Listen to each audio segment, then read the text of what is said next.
There. Okay, Boker Tov. We learned the Ilu Nishmat Avigdor Chai Avram ben Rachalea Meir Tzvi, and today the Lifshitz family has an extra Mazal Tov and their daughter Sarah making Aliyah this morning. She should have landed a couple of hours ago, and wish her well along with all those who have chosen to do the right thing and live here at home.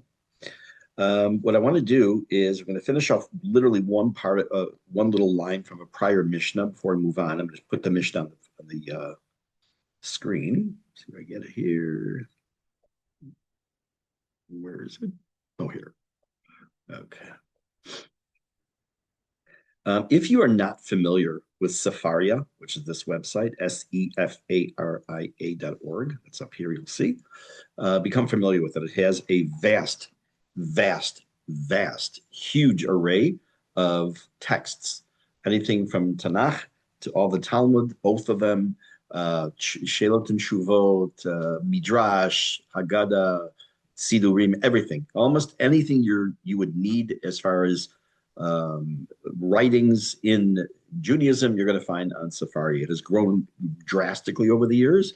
In addition to that, if you also prepare or have to give classes or Torah, they have a section on pre-printed sheets. Like people make source sheets, and they like, let's say, for example, I don't do this, but let's say I made a shiur and I use their sources and I cut and pasted and then I can upload it as a source sheet so somebody else can use the same source sheet at a different time, not have to reinvent the wheel. Okay, I don't get any money for this. This has been sponsored by me. Anyways, we're going to take a look at the second half of this Mishnah. I'm going to reread the whole thing and then look just at the last line. Remember, we talked this last week, that you cannot judge by yourself. You can't be a standalone dayan. But in addition to that, it also stresses there is only one dayan who is echad, and that is Hashem. And he specifically chose the word echad, meaning Hashem echad, that only Hashem is the one who judges by himself. Now, once a person, this is what we're going to pick up with now. Once a person is involved in a case, and it says, Al Tomar, and you should not say to the other dayanim, the other judges, Kablu da'ati, just accept my view. Shein reshayim v'lo ata. They are permitted to think freely and to give their opinion, but not you, which means you do not, as a person who is, let's say, the senior dayan, or the one who is a mumches, who is an expert, or he's a much higher rav as far as his level of knowledge, he does not have the right to start forcing his opinions. He can share his opinions, he can make his argument, but he can't say, look, I'm better, I'm stronger, I know more, then I can have to force my ideas on you. You have the right as a dayan to speak your mind. Interestingly enough, in time Beit HaMikdash, when there was a Sanhedrin, and the judges would deal with a capital case, they always began the arguments. Let's say after all the evidence was given, capital cases always began with the most junior judge of the 23 or 71, depending on the case, giving his opinion. Because if the senior judge starts off with giving his opinion, then people who may have a different opinion would feel a little bit maybe barristers, or they wouldn't want to say what they felt because they said, well, he knows a lot more than me. And I can tell you, like I said, my own experience having sat on a few Batei Din with Rav Schwartz Zatzal, that we gave our opinion first. It wasn't a capital case, obviously. It was just some kind of real estate or monetary situation. We gave our opinions first. And he never sat there and said, okay, listen, here's the deal. This is the ruling. It was a true give and take, and that's exactly what we're talking about here. Now, if you look back to the prior Mishnah, which talks about the idea here, and the one before it talks about the idea of being full of yourself.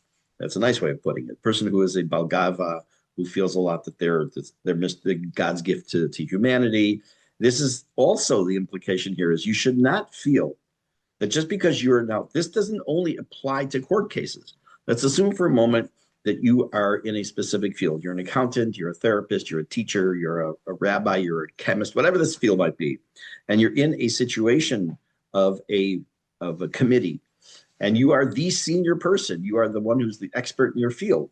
It doesn't give you the right to start pounding anybody down saying you don't know anything, or you have to accept my idea, because you could be potentially wrong, or you're not reading the case properly or the situation properly. So you have to keep your mind open. And that's one of the things that also spills into other areas. Because you might say, like, why does Pirke Avot deal with things that really sound like they're a very specific population it refers to? It's talking about judges and a couple other Mishne we saw. It's not just that. The idea, the general idea, is you shouldn't go. You shouldn't be so like, I'm so important that I will not accept what you have to say. I'm going to tell you what you have to agree to. It doesn't work that way because you get yourself in a lot of trouble there. Okay. So this next Mishnah, what I'm going to read it and translate it. This is the next Mishnah, which is number, let's see, move this out of the way. And this is Tet, in my printing, I think it's Yud Aleph, but whatever your printing is, it starts with the words Rabbi Yonatan Omer.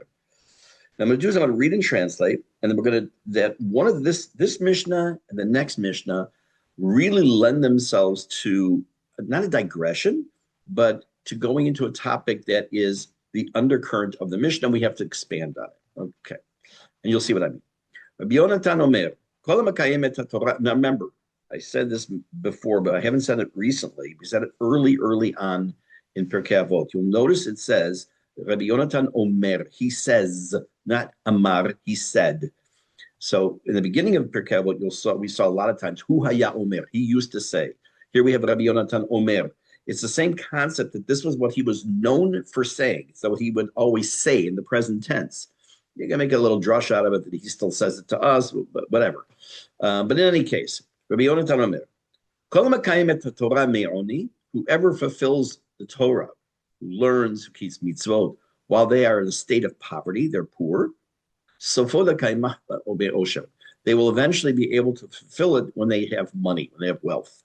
The flip side, a person who's got plenty of dough, and they don't keep Torah mitzvot, they don't learn Torah, and money is their focus. Eventually, they will be mevatel Torah. It'll be the same situation where they won't be learning Torah. They will not be doing mitzvot, but then they'll be in a situation where they're in a state of poverty. Now you can say, wait a minute. I know plenty of people who have no money who don't learn. I know plenty of people who have money and don't learn. I know plenty of people who are in different situations. What's this talking about? So this Mishnah, I'm going to take it off the screen share for right now. This Mishnah really has to do with the subtopic of a phrase that you've probably heard many, many times in English and in many different sources, but don't necessarily understand the background to it or what the implication is. So we're going to talk about that for a little bit. And that is, we say it is axiomatic to say that Hashem only gives us that which we can handle, right? So what does that mean? And how do we know that? I mean, it's a nice statement. It's first of all, it's divrei idud. It's words of encouragement because God forbid a person is going through something. We have to understand that it says, if this is true, that whatever you're going through, you're going to be able to handle it. You're going to make it through because Hashem gave you the kelim or the utensils or the tools to make it through. So first of all, where does this come from? So it comes from a Gemara, and even more so from a pasuk in Torah, which we're going to come to. I'll put that on the screen in a minute. Gemara in Avodah Zarah tells us, Eina Kadosh Baruch Hu ba betrunia im briotav. Hashem does not deal with his creatures, his creations, in a tyrannical sense.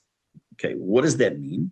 Hashem does not demand from us that which is inherently impossible for us to do. And that really corresponds with the concept of divine justice, because Hashem's expectations have to correspond to our capacity. Hashem cannot demand of us to do X, which is physically impossible for us to do.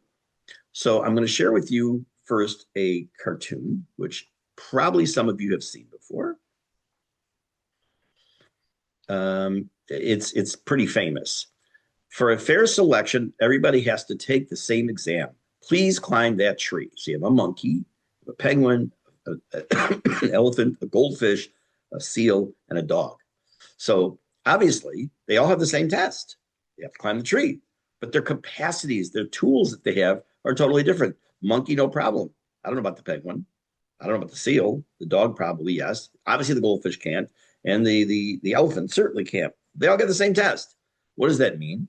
The implication being that it is not not everyone has the same capacity to do something. This you'll see this often when there's discussions about standardized testing, which is problematic because not everyone can take the same kind of test. Which is wonderful in Israel that you have these options within the system when it comes to Bagriot, and even before Bagriot, to get what are called Hatamot and Hakalot, various leniences and adjustments to allow certain students, whether it's extra time, less questions, depending on, it's not just stam, they don't just give it. It goes through a vada, through some kind of a committee.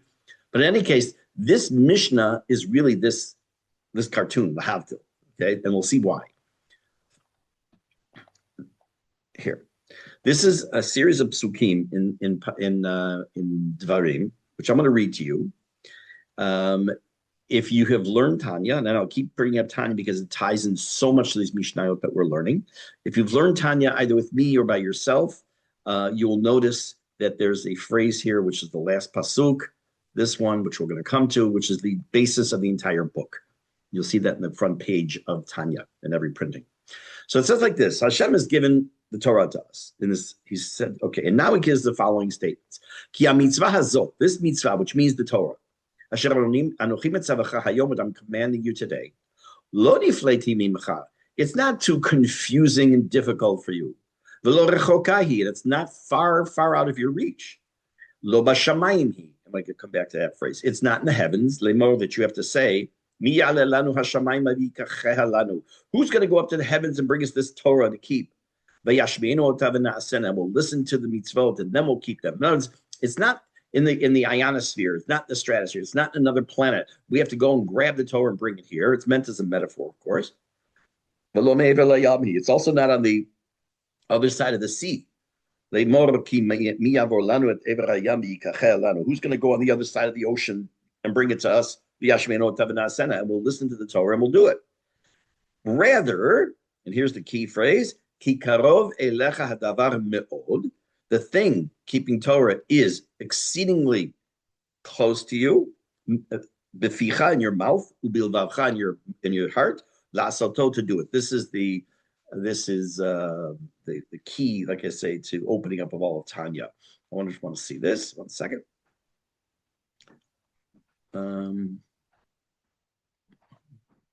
I explain people who have too much to deal with and commit suicide. Okay, thank you.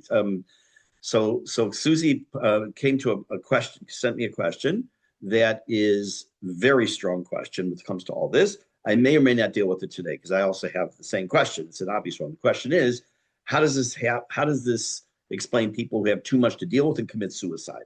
I actually have an answer, which I'll see if I still come to it when we finish this topic. And if not, we'll talk about it next time. But thank you, Susie. So here we have a Torah statement that says it's possible. Everything. It doesn't say that the mitzvot taseh, or the mitzvot lo taseh, or the mitzvot lo ba'aretz, only the mitzvot you can do in Israel. Everything. HaMitzvah hazot is the Torah. The Torah is karov elecha hadavar me'od. And you can make it argument. What do you mean it's exceedingly close to you? What do you mean? What does that even mean? Again, open Tanya, but open up other Mefarshim. We'll discuss this. But this topic is something that's not only exceedingly, it's there for you to be able to accomplish, but it's within your grasp, within your reach. So we're going to start off with this idea that says that Hashem won't give you more than you can handle. What does that mean? It's within our reach. That Ramban says that mitzvot are accessible to our human abilities. They're not metaphysically unattainable. Hashem does not command us every day to get up, climb the top of a tree, to sing in B flat. I don't even know what that means because I'm not a music person. And then jump down from the tree, roll over 3 times, find a horse, wrestle it to the ground, and then tie tefillin, put tefillin on. And then shtuyot. But it's not possible. Not possible to do. Are there things in the Torah that are impossible for me to do? Absolutely. There are things in the Torah that's impossible for you to do. I'm not a Kohen. I can't bring korbanot to the Beit HaMikdash. I'm not a Levi. I can't sing in the Beit HaMikdash. I'm the whole bunch of other things. I'll come to you 1 second, Judy. And the idea of saying that everyone can do everything in the Torah is a fallacy also. But it's those mitzvot that apply to us that one way or another, we have the capacity built in to be able to do. Yes, Judy. You have to take yourself off mute. I just did. New phone, so I'm really confused. It's okay. Could you good. tell You got a us new phone. a little? So could you tell us who was Rabbi Yonatan? Yeah, I'm going to come to that. I'm trying to remember, and it's not happening this That's morning. fine. What I'm going Thank to you. do, I'm going to come back to him. We're going to learn, if we get there, we're going to learn about Rabbi Meir first. He's the next Mishnah. And I'm going to go, you'll see why I'm going to Okay. go back to Rabbi Yonatan. Thank you. Thank you very Yeah, because I much. Be like to put well. in a little bio, but Rabbi Meir's is massive. So I have to kind of condense it to discuss him. And then we're going to go back to Rabbi Yonatan. Okay. Thank you very much. So that's principle number one, that Hashem gives us mitzvot and they are attainable. Doesn't mean they're easy, doesn't mean they're simple, doesn't mean it's going to be a piece of cake. Sometimes it's going to be very difficult. A person finds themselves in a situation where they are a place where there's no matzah for Pesach. They find themselves in a situation where they're, God forbid, sick and they can't take a lulav and etrog. But it doesn't mean it's not possible at some point in their life. Now, there's another point we have to make. And this is a Gemara. It tells us another perspective. This is found in that Gemara. Sorry, this is a Midrash Rabbah in Breshit Rabbah. I want to read this to you, and it's an interesting mashal or parable. K'tiv, it says, Hashem tzadik yivchon. Hashem tests the righteous. The rasha, the ohev chamas, sana nafsho. But he hates the wicked and the one who loves injustice. Now, you would think, if I were to say to you, okay, who do you think Hashem tests more? Tzadikim, meaning people who keep Torah, doesn't mean that tzaddik in the classical sense, or people of Rishayim who reject Torah. So you'd say, probably Rishayim, why not? So it says the exact opposite. In Tilim Yud Aleph, it says that Hashem tests those who are righteous. So like, what? It's kind of like counterintuitive. So it gives it a mashal. Amar Rabbi Yonatan. Rabbi Yonatan said, it's the same Rabbi Yonatan. Yes. A potter does not test what's it called flimsy jugs. Because if he takes a flimsy jug that a potter made with pottery and he knocks on it even just a little bit, before you know it, he's going to break them. And what does he test? He tests out the strong, sturdy, good jugs. Even if he knocks on them multiple times, they don't break. So too, Hashem only tests Rishayim. Sorry, Hashem does not test Rishayim, he tests Tzadikim. Shenemar, Hashem Tzadik Yivchon, Uchtiv Adokim Yisat Abraham. It says that Hashem tested, I left off the man, that Hashem tested Abraham. What does that mean he tested Abraham? That's the Akidat Yitzchak.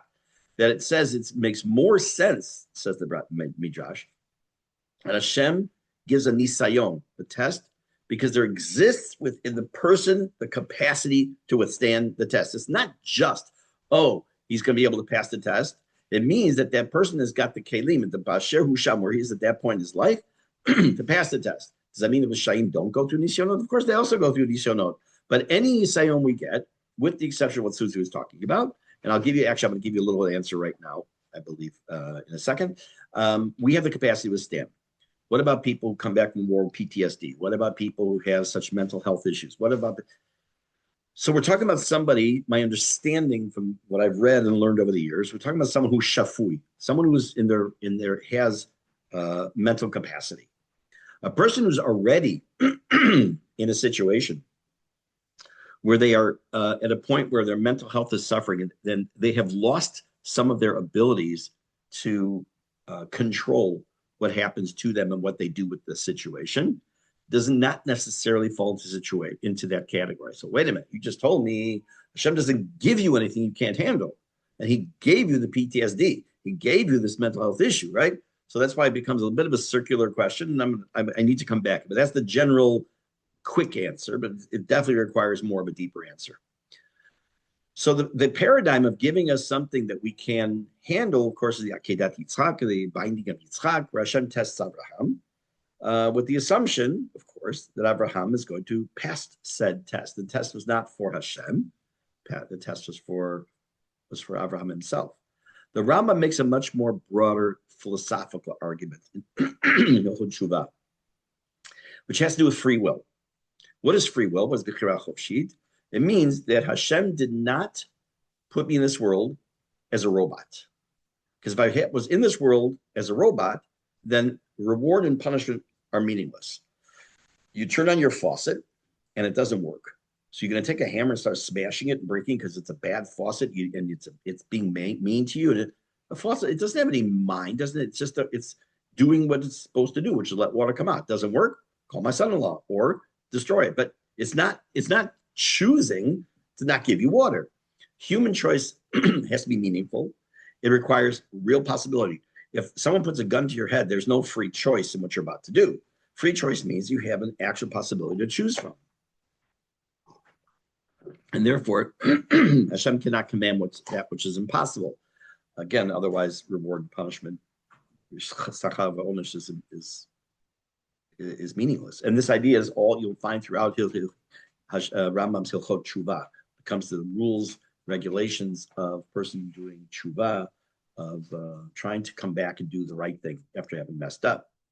So now we started off with the phrase, Hashem doesn't give you anything you can't handle. I'm going to change it a little bit now. It doesn't mean you're going to feel capable. It doesn't mean that you're going to be emotionally able to bear it. It doesn't mean you might not collapse. It also means you may not, it doesn't mean you're not going to struggle. It doesn't mean any of that because we know people break and things happen. Unfortunately, people suffer. And Eov is a classic example. If he existed, whether he existed or not, some Gemara talks about he may not just be one big parable. The idea is the same. But what does it mean then?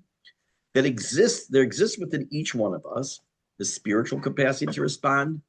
And capacity does not mean comfort, and it doesn't mean ease. It means that Hashem will not give us something that's impossible for our neshama. That even though we are not sometimes able to see, that we're not able to see that we can get through something, part of what we have is our emunah, that Hashem's going to help us get through it. That Hashem's the one that gave it to us in the first place. So we say the same thing in the Haggadah. Baruch HaMakom Baruch Hu, we go on and thank Hashem, and we thank Hashem for taking us out and for keeping His word. Why do we have to thank Hashem for keeping His word? Don't send us to Mitzrayim. There's nothing to take us away from. Bring us straight to Israel. What's the deal? Right? So, and again, in any case, there were for various reasons. We had to go through the Shibud of Mitzrayim. But the understanding was that we have the capacity as a people, not just as an individual, but as a nation to get through things. We are, depending what you read or don't read, we are at the doorway potentially in the future, not distant, who knows, of a war. It looks pretty convincing. I've been saying that the ultimate poetic justice would be that it occurs on the 15th of Adar, not the 14th, in Persia, modern-day Iran, and they destroy the leadership on the 15th of Adar. Be perfect poetic justice. Just a couple thousand years later, the same story taking place. That'd be great. But there's a lot of anxiety right now. There's a lot of anxiety. I had a discussion this morning. Somebody messaged me.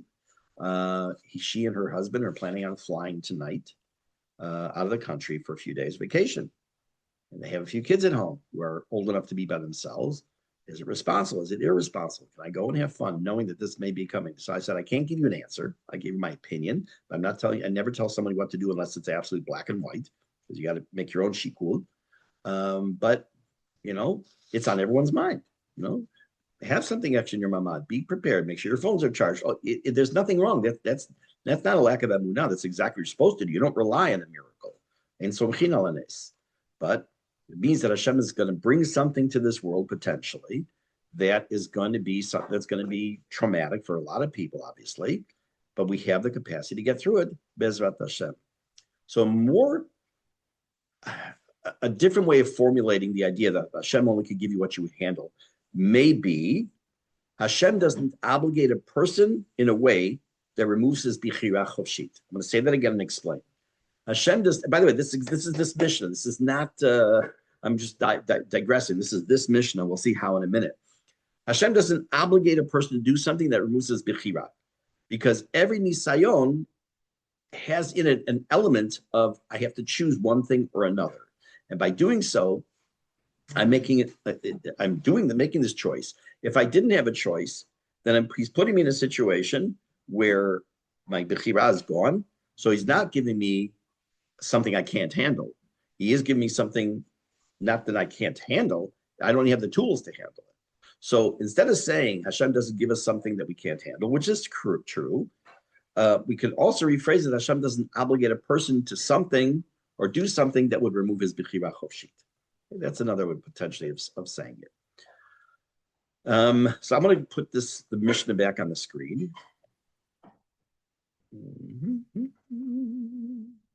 Okay, let's take a look at this Mishne again. Be all over a little bit. Okay, and again, Judy, I'm going to come back to who Rabbi Yonatan was, but probably not till next week. Rabbi Yonatan Omer, Kol Mekayim et HaTorah me'oni, sofo lekayma be'osher, Kol mevatel et HaTorah me'osher, sofo levatlah me'oni. Which you have the English here. What's the main message that we have to get out of this one statement? Forget about for a minute that Hashem doesn't give you more than you can. Put that aside. The main message here is no matter what a person's matzav or situation is in life, there's no excuse to not learn Torah. None. Obviously, if a person is mentally incompetent, or a person's unconscious, or a person is so sick they can't, their mind isn't working. Not talking about that. We're talking about regular situations, whether a person's poor, a person's rich, a person is average, a person has to go make a living, a person sitting learning Torah, a person learning Torah has a mitzvah to learn more Torah, a person going out to work who finds time to learn has to make time to learn more Torah. So if you remember nothing else from today, I'm going to give you one idea or one statement. I don't know if you call it idea. There is never such a thing as learning enough Torah. No such thing. A person who has set aside, let's say a person sets aside an hour a day for learning, fantastic. A person sets aside 2 hours a day for learning, more fantastic. No matter if you have an hour that you've set aside, or maybe you just listen to a shir once a week, or you look at Parshat Shavua, and that's your Torah for the week. Okay, add a little bit. Figure out something, and this is the kind of talk you usually have here in Elul. Doesn't make a difference. Elul or Adar, it's the same rules. You always want to try to add. If your amount of time you spend on Torah now is the same thing you did a year ago, something's wrong. You need to add something. Always something to add. It doesn't have to be, I'm going to finish all of Shas. I'm going to finish the entire Tanakh in 2 weeks. Obviously not. Okay? But something. So instead of an hour, let's say your goal is to learn 2 Mishnayot today. Let's learn 3. Your goal is to do Parshat Shavua. So do Parshat Shavua and maybe learn Rashi. Or maybe open the Shulchan Aruch and add something. But something. That's what this mission is also about. Not just about Hashem only gives you those things you can handle. And how do we know that from this Mishnah also? Because we're talking about the two extremes of life. A person who doesn't have to worry about parnasah, sort of, we'll see in a minute, and a person that's all they can think of. Now, the person who is dirt poor, interesting source of the expression dirt poor, not for now. They are not concerned about parnasah. They're concerned about I'm talking about poor, nothing. That they're concerned about what am I going to eat tonight for supper? Where am I going to be tomorrow to sleep? Where am I going to? This morning, there's a bitachon group that I'm sure some of you belong to in the neighborhood in Ma'ale Adumim. Shiran Mirzai, who is a tzaddikas. She's an incredible human being. And once in a while, she'll post that there's a family that she's come across who has, nothing. And and she asks, and she rarely asks for donations for her family, but she does. Within 9 minutes this morning, I don't know what the goal was, how many thousands of shekel. Within 9 minutes from posting it, she shut it down already because she had enough for the goal. It's a chesed. But there are people out there. I knew of a family in Chicago, indirectly, that their meal for Shabbat was raw macaroni. That was their meal. Sometimes we don't even realize within our own community how people are suffering. That's oni. That's poverty. And there are stories that are legendary stories of people in the Gemara and people in Midrash and others who didn't, as they say, 2 nickels to about 2 pennies to rub together, whatever the expression is. But they were still learning. Now, does that mean they're going to sit and learn in Kola for 12 hours a day? No. They still have to figure out a way to make parnasah. But again, the main message being that when you have no matter what your situation is in life, Torah has to come in there. It has to be a part of it. I'm not going to put on the screen, but I'm going to read to you a statement from the Rambam that's based on this Mishnah and Gemara that has to do with this Mishnah. The Mishnah is, Pirke Avot doesn't have any Gemara on it, but there are other Gemaras that quote from Pirke Avot. So let me read you just a halacha from the Rambam. Take off here and come back to here. Get it on my screen. Okay. Kol ish Israel, every person, literally means man, every man, because a woman's requirement is different when it comes to halachot of what the woman has to learn. I'm very, very, very pleased to see the growth in Torah learning among women. Who this expression you can see, you could drink somebody under the table, who could learn guys under the table. That they're just absolute tremendous Talmidei Chachamim. Take a woman like Shani Terragan, any of her group of her friends, and they're just incredible, absolutely incredible, off the charts. I don't know if you know this, but last week, after tremendous pressure from the government, from the courts, the Rabbanut has had to open up the testing for rabbinic testing for the actual test to get the title of smicha, to pass the test to become a rav. To women also. It does not mean that they're willing to ordain women as rabbis, but it means it makes a big difference in income. If a person passes such a test and they get involved in the community and they're whatever. But in any case, the tremendous amount of learning going on. Okay. Rambam writing about 800, little over 800 years ago, writes the following. Kol ish miYisrael chayav b'Talmud Torah. Every person, every man in Israel has a requirement to learn Torah. Bein ani, bein ashir. Whether he is poor, whether he's rich. Why would you think a person who's rich doesn't have a requirement? You think he has maybe a double requirement. Again, we have to understand what does it mean to have money and not to have money. We'll see in a minute if we get to it today. Ben shalem begufo, ben bal yisurim. Whether a person has a complete body or they're suffering with other kind of problems. Ben bachur, whether the person's young. Ben shaya zaken gadol, or he's very old. Shetashash kocho. He's no longer has the same strength he had when he was a youth. Even a poor person who's so poor, they have to collect public funds and they have to go door to door knocking on doors to make money. And a person, even who's married, has kids, and obviously with that comes more responsibility of time. Has to set aside time to learn both in the morning and in the evening. Shinemar, says the pasuk. It's not in the Torah. People think it is. It's in Sefer Yehoshua, the very beginning. You shall just say study it. There's a deeper meaning, but you shall study it day and night. The basic mitzvah, as I mentioned last week, was Shema in the morning and Shema at Mariv. That you've already accomplished that statement of morning and night. That's the bare minimum. How long does this chiyuv last? How long till when does a person have this responsibility? Again, we're talking about someone who has the mental capacity. We're not talking about someone who has a mental health illness that puts them in a situation where they can't do anything. We're not talking about that. So Rambam adds one more sentence. Until when does the person have a requirement to learn? Pretty straightforward. Ad yom moto. Until the day that person dies. Shinemar ufen yasur milvavcha kol yimei chayecha. V'chol zman shelo yasok b'limud hu shocheach. The Rambam ends with a comment. It goes a lot more, but in this particular section, this one halacha, that a person who doesn't spend time learning forgets. What does that mean? If a person has a decent memory, if they have a bad memory, a decent memory, put aside someone who has a very good memory, then unless you review something and go over it, even somewhat, it's not going to stick. And I'm not even talking about language. I'm talking about you learn a commentary on a pasuk, you learn a midrash, you learn whatever it might be, a halacha. If you don't use it, you lose it. That's the expression. Use it or lose it.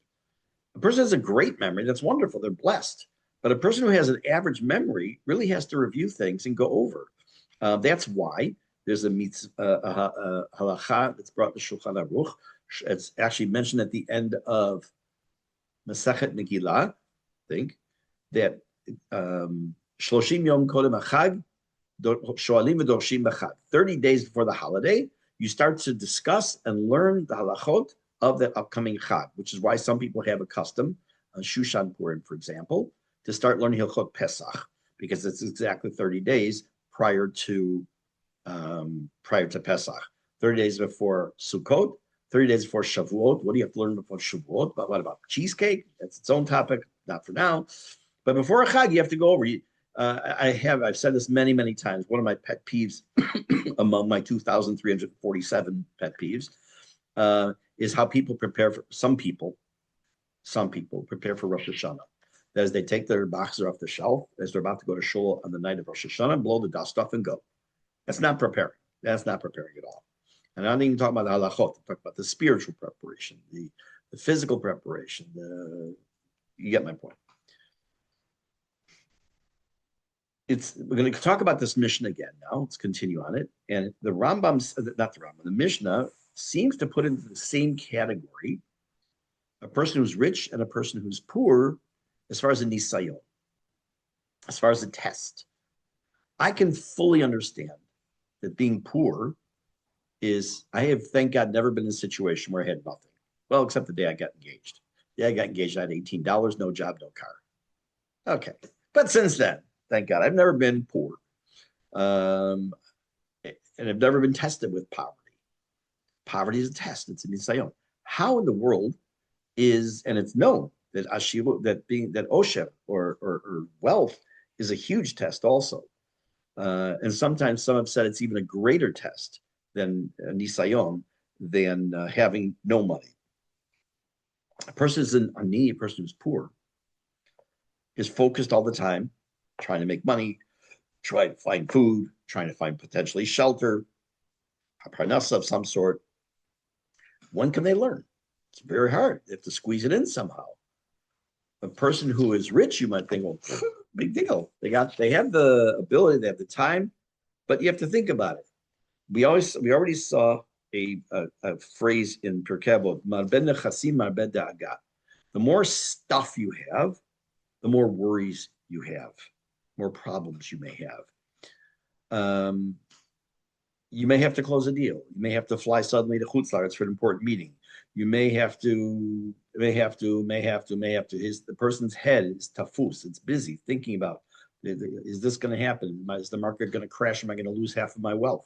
What about the Mamdani became mayor, and X has happened. A lot has happened. And what's going to happen to my real estate project and all these other things? If you're not aware of what's going on in New York City in the last couple of months, it'd be a good idea to get yourself educated, especially for those of you listening to this who live in New York City or anywhere in Chutz La'aretz. The person sometimes who's very wealthy, and I have known and I do know a number of people that fall into this category, they have no menuchat nefesh. They have no peace because they're always concerned about, did the deal work? Is the deal going to go through? How about buying this, adding this property? And I've had this discussion with people who have lots and lots of dough. It's a tremendous nisayon. They can say, what am I supposed to find time to learn? And I've actually discussed this with them, one guy in particular. And I looked him in square and I said, do you even hear yourself? Do you even hear what you're saying? Hashem has blessed you with tremendous wealth that you give millions, literally millions to tzedakah. You can't find an hour a day to learn. Of course you can. But again, when a person's tarud, they're so busy, and it puts themselves in a situation where it's going to make that, from their perspective, is harder. Comes along, the mission says that if you can't and spend the time when you're learning Torah, to learn Torah when you have money, you're going to end up not learning Torah when you don't have anything. It's going to come crashing down on you. And very often, a person who takes vacation, who has lots of money, and may have these nice fancy vacations, but still half the time you see enough movies, I'm sure, the husband or the wife, they're on the phone half the time because this is going on, that's going on. Just relax, put the phone away. No, we can't. Both are difficult nisyonot. Both the idea of having money and the idea of not having money can be a nisayon. That's why Shlomo HaMelech asked not to be tested. He said in Mishne, for those of you learning with Mishne with me, we're not going to get to it for a long time. It's chapter 30, and we're only late in chapter 4. He said, Rash ve'osher al titenli. Don't give me poverty and don't give me wealth. Hatrifeni lechem chuki, but provide me the bread I need. Why? Why does Shlomo not want to be tested? He said, Pen esba v'chichashti. maybe I'll be satiated. Vamarti, I'll say, Mi Hashem, who's God? He's concerned that he'll have all this riches, and eventually he does have a lot of stuff, and eventually does cause him to have problems, that he's going to be distracted from Avodat Hashem. It does not mean a person should not strive to have money. It does not mean a person who's wealthy should be giving all his wealth away. It does not mean any of this. God forbid. It doesn't mean you shouldn't try to better yourself. What it does mean is no matter what situation you are in financially, you always have to make time to learn. A person who doesn't take any time and then adds a half an hour a day, already they make a massive change. That's very important.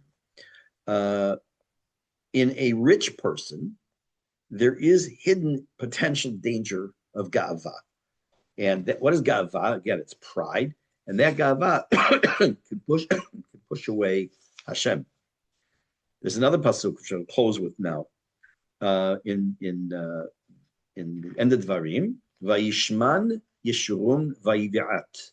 Yeshurun became fat and kicked. Yeshurun is not just the Shevet of Bnei Akiva for me, but it's also Bnei Yisrael. That Bnei Yisrael became fat, meaning they became satiated. They had, look at all the stuff we got, and they kicked, which meant they kicked away, pushed Hashem out of the picture. It's a castigating on Yisrael. So on the one hand, you might think that only a person who's poor goes through Nisayon. You might think only a person who is a Rasha, who's evil, goes through a Nisayon, a test. Those are misunderstandings. Bezat Hashem next week, we're going to talk about who Rabbi Yonatan was. We're going to talk about Rabbi Meir, who's the next, he introduces the next Mishnah. And then after that, we're going to start talking also on topics that are going to lead us into some other deeper discussions about the next couple of Mishnayot. Shabbat Shalom. I hope all goes well in your lives. And Bezat Hashem, if, when, whatever things happen within the world, we know that we have Hashem to depend on. And I still think it'd be awesome if this happens on 15th Adar and wipes out the whole Iranian regime. That would be like... Amen. Amen, amen, amen. All right, be well, everybody. Thank you, Thank Rabbi. you. Thanks for being here. Shabbat Shalom, Yom Tov. Shabbat Shalom. Bye-bye. Amen.